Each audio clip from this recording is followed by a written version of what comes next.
Hello friends, आज मैं आपको बताऊंगा क्या आपके पशुओं के लिए गेहूं का दलिया क्या दिमाग जहर है यानी स्लो पॉइजन है।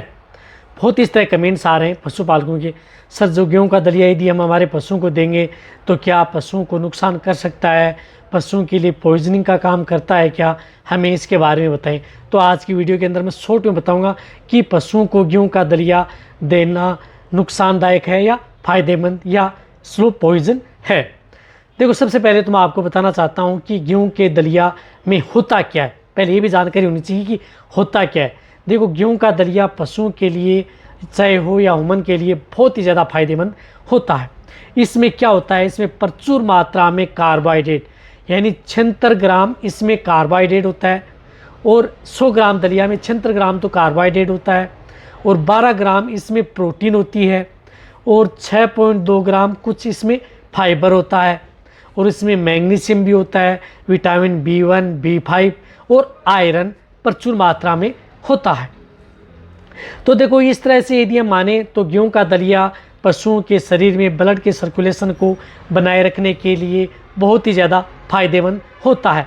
रही बात पशुओं में होने वाले अन्य तरह के जो रोग हैं या पशुओं की जो कमजोरी है उनको दूर करने में गेहूं का दलिया का बहुत बड़ा रोल होता है। दूध बढ़ाने में भी इसका बहुत बड़ा रोल होता है। रही बात आगे क्या काम करता है उसके बारे में बताऊंगा, लेकिन जो इस चैनल पर भी नए जुड़े हैं तो पहले आप इस चैनल को सब्सक्राइब कर लें, साथ में बेल आइकन और आल वाला ऑप्शन दबाएं, क्योंकि इस चैनल पर पता है कि आपको शॉर्ट में सही और सटीक जानकारी के साथ वीडियो दी जाती है। देखो, पशुओं के लिए गेहूं का दलिया को पशुओं के लिए हम स्लो पॉइजन तब बोलते हैं जब यदि पशुओं में यदि आप बहुत अति मात्रा में अकेला गेहूं का दलिया ही पशुओं को खिला रहे हैं, अकेला और कोई आप उसमें कोई दाना मिश्रण अलग से ऐड नहीं कर रहे हैं, सिर्फ गेहूं का दलिया ही अति मात्रा में दे रहे हैं, तो उसकी वजह से कई बार पशुओं की जो पीएच है वह डाउन हो जाती है, यानी रूमन है वह एसिडोसिस में चला जाता है। एसिड की वजह से पशुओं में दिक्कत हो जाती है।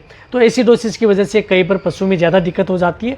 तो इसका बचाव यही है कि आप अपने पशुओं को जो गेहूं का दलिया है वह आप अकेला न दे करके उनके साथ कुछ इस तरह के जो दाना मिश्रण आते हैं, गेहूं की खली या जो गेहूं की दलिया चोकर दे रहे हैं उनके साथ आप खली का प्रयोग कर सकते हैं।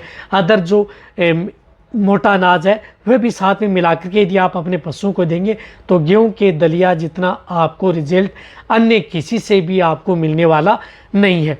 यदि आप अकेला यदि पशुओं को दे रहे हैं तो वह नुकसान आपके पशु के लिए कर देता है। रही बात कई बार यदि पशुओं में जिस प्रकार से एसिड बनता है तो उन पशुओं में आपको यानी कोई भी यदि आप गेहूं का दलिया दे रहे हैं और यदि उससे आपके पशुओं को अफार आ रहा है, पेट में पानी भर रहा है, गैस बन रही है और पशुओं के मुंह से पानी आता है, तो उस स्थिति में उस पशु को नहीं देना चाहिए। ऐसा नहीं है कि सभी पशुओं के लिए फायदेमंद होता है, कई पशु ऐसे होते हैं उनके लिए ये अच्छा नहीं रहता। तो आपको इस तरह के जो सिम्टम्स देखने को मिले तो उनको आपको हटा देना चाहिए। और जो पशु को यदि आप दे रहे हैं पशु में सेट है, किसी तरह की कोई दिक्कत नहीं है, तो आप पशुओं को दे सकते हैं। साथ में जब यदि आप गेहूं का दलिया यदि प्रयोग कर रहे हैं तो आप उसमें मीठे सोडे का प्रयोग अपने पशुओं में प्रयोग कर सकते हैं 20 से 50 ग्राम। इससे आपके पशुओं को कोई नुकसान नहीं होगा, बट आपके पशुओं को बहुत ही अच्छा रिजल्ट देखने को मिलेगा। अब बात ये थी कि पशुओं के लिए या क्या ये दिमाग जहर है। देखो, दिमाग जहर तब बनता है जब मैंने बताया कि लंबे समय तक यदि आप पशुओं में एक ही तरह का ओनली गेहूं का दलिया यदि आप प्रयोग करते हैं तो पशुओं के लिए स्लो पॉइजन है, अन्यथा आपके पशुओं के लिए कोई भी दिक्कत करने वाला नहीं है। लेकिन जिन पशुओं में दिक्कत करता है उन पशुओं को आपको नहीं देना चाहिए। और अदर यदि आपके पशुओं को दे सकते हैं, पशुओं के लिए फ़ायदा ही फ़ायदा करता है। कहने का मतलब है कि ये पशुओं के लिए फ़ायदा ज़्यादा करता है, नुकसान कम करता है।